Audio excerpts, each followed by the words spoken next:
इस तरह trillions of chakras are there in the body, अरबों चक्र हैं हमारे शरीर में कोशिका के रूप, लेकिन उनका भी एक केंद्र है, और वो केंद्र है जो प्रमुख 7 केंद्र है।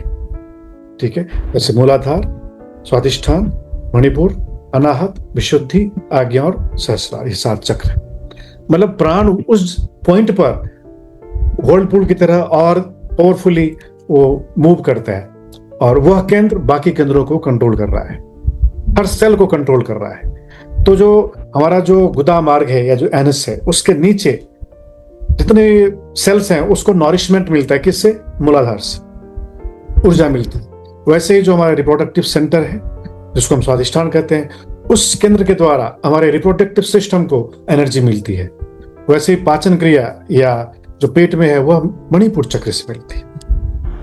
मतलब वहां जितने भी सेल्स हैं, उन सभी सेल्स या उन सभी छोटे छोटे केंद्रों को इस महान केंद्र से ऊर्जा मिलती है। उसके बाद वैसे हृदय केंद्र है, जहां से भी प्राण, वहां भी प्राण जाके व्हर्लपूल की तरह मूव करता है।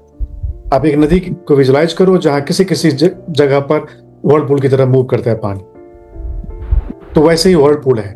लेकिन वो पानी वहीं पे टिकता नहीं है, वो भी पूल क्या है, व्हर्लपूल क्या है, वो घूम रहा है, फिर वो पानी आगे की तरफ जा रहा है, वहां से घूमकर फिर जाता है, पीछे से आता हुआ पानी वहां आके घूमेगा, फिर आगे जाएगा, क्योंकि वो ऐसे घूमता है, तो उसी को फेंकता है। तो वे केंद्र हैं, वे चक्र हैं, उसी को हम चक्र कहते हैं, जो कि एक स्पेसिफिक पॉइंट्स है, किसका?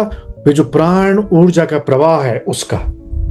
लेकिन पूरे शरीर में प्राण दौड़ता है, और जो प्राण दौड़ता है, जिसको हम चैनल्स कहते हैं, उसी को हम नाड़ी कहते हैं, उसी को नाड़ी कहते हैं।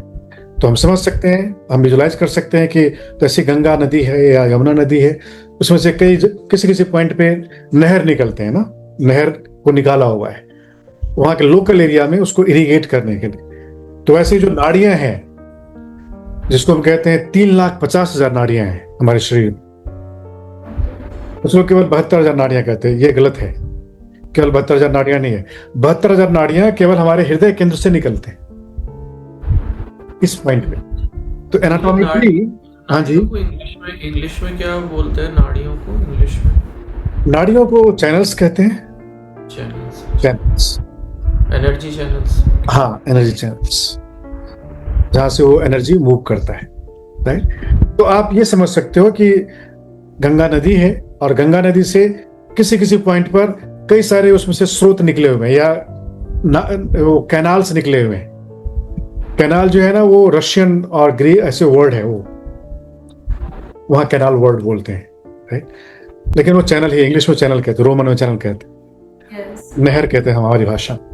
तो ये आप विजुलाइज करो कि गंगा नदी से एक पॉइंट पर 72,000 चैनल्स निकले हुए हैं, आप ये विजुलाइज कर सकते हैं। तो हृदय केंद्र से 72,000 चैनल्स निकले हुए हैं। नाभि केंद्र से भी उसकी संख्या नहीं बताई गई है, लेकिन हो सकता है 32,000 निकलते हों या 40,000 निकलते हों, किसी को पता नहीं। लेकिन हजारों की संख्या में क्या निकल रहे हैं?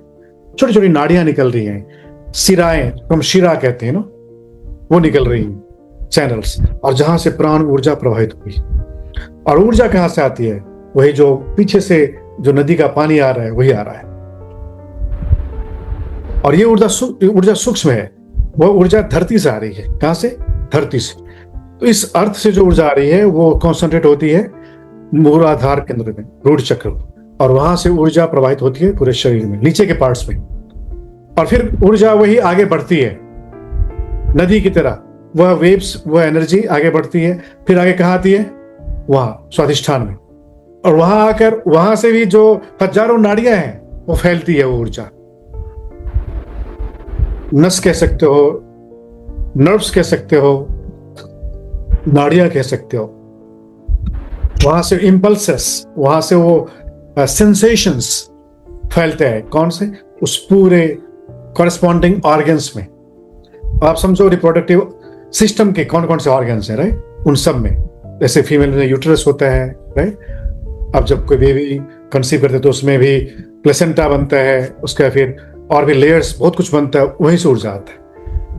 जो भोजन करते हैं वो प्राण ऊर्जा बनता है, और वो भोजन प्राण ऊर्जा रूप में फैल रहा है। किसके थ्रू? ब्लड के थ्रू। ब्लड भी तो दौड़ रहा है ना बॉडी में, किसके थ्रू? आर्टरीज, हार्ट आर्टरीज से उसको फेंकता है, फिर जाके नसों के द्वारा वो फैलता है, हर टिश्यू में पहुंचता है, हर टिश्यू में। चाहे वो हमारे पैर का टोज हो, वहां भी ब्लड पहुंचता है, एक चैनल के द्वारा ही पहुंचता है, वैसे नहीं पहुंच जाता। तो ब्लड के फॉर्म में वो हमारे जो फूड का जो प्राण तत्व है वो पहुंचता है, आहार का। और जब श्वास के रूप में वो श्वास उसको पल्सेट करती है, पल्सेशन, वाइब्रेट करती है श्वास। सांस डायरेक्ट नहीं पहुंच जाती, सांस एक मोमेंटम क्रिएट करती है, सांस एक एनिमेशन क्रिएट करती है, राइट? जैसे आप देखते हो ना, जो वेंटिलेशन होता है, वेंटिलेटर में क्या करते हैं, वो मशीन के द्वारा वो पंप करता है ना, तो वो वैसे ही आप ये समझो कि नेचुरल वेंटिलेटर है ये जो हम ले रहे हैं, लेकिन सांस डायरेक्ट नहीं पहुंचती, वो ब्लड के थ्रू ही पहुंचता है वो प्राण तत्व हर कोशिका में। तो जब हम प्राणायाम करते हैं, बंद करते हैं, उसके द्वारा हम उस कॉरेस्पॉन्डिंग जो चैनल्स है उसको हम क्लीन करते हैं। जैसे कपालभाति से वहां जितने भी ब्लॉकेज हैं उनको हम बहाते हैं, उसको फोर्स करके बहाते हैं। तो केंद्रों की हीलिंग होती है, चक्रास की हीलिंग होती है, उसी को हम चक्रा हीलिंग कहते हैं। और हील कैसे करते हैं? भोजन के द्वारा, स्वस्थ भोजन के द्वारा, स्वस्थ वायु के द्वारा और एडिक्वेट इनहेलेशन, एक्सहेलेशन के द्वारा। जो शैलो ब्रीथिंग लेगा तो उसका हार्ट प्रॉपरली पंप नहीं करेगा, या उसके ब्लड में एडिक्वेट ऑक्सीजन नहीं पहुंचेगी। देखिए, ब्लड में ऑक्सीजन भी तो होनी चाहिए ना, जिसको गैस कहते हैं। ऑक्सीजन एक गैस है, राइट? वो भी होनी चाहिए ब्लड में। और वही ऑक्सीजनेशन होता है, ऑक्सीडेशन स्ट्रेस क्रिएट होता है, जो एंटीऑक्सीडेंट जो हेल्प करता है, या फ्री रेडिकल्स होता है, उससे ऑक्सीडेशन जो प्रोसेस होता है उसके द्वारा। तो ये समझो कि सांस शुरुआत होती है ब्लड को ऑक्सीजनेट करने की। जो शैलो लेगा उसके ब्लड में ऑक्सीजन पुअर मात्रा में पाया जाएगा, ठीक है? तो पहला है गहरी श्वास प्रश्वास, आश्वास प्रश्वास, जिसके द्वारा हम ऑक्सीजन सप्लाई करते हैं, उसके द्वारा हम गर्मी भी पैदा करते हैं। नाइट्रोजन क्या होता है? वो भी एक हीट पैदा करते हैं। नाइट्रोजन है, हाइड्रोजन है, ऑक्सीजन है, ये बहुत सारे गैसेस उसमें एक्सचेंज होता है, उसको बोलते हैं gas exchange between blood and the air, वो एक्सचेंज होता है और फिर वही ब्लड जाता है। तो ब्लड में केवल न्यूट्रिएंट्स नहीं होते बल्कि गैस भी होती है, और गैस हमारे लंग्स में होता है। लेकिन ब्लड में जो कंटेंट होता है न्यूट्रिएंट्स, वो फूड के द्वारा आता है, जहां से वो पेट से, आंत से एब्जॉर्ब करता है। वो ब्लड कहाँ एब्जॉर्ब करते हैं? आंत से, राइट? और वो ब्लड में ऑक्सीजन चाहिए, और ऑक्सीजन के लिए ही ब्लड कहाँ वापस आता है? हमारे लंग्स में आता है, नहीं तो उसको वापस आने की जरूरत नहीं थी, right? So it will come.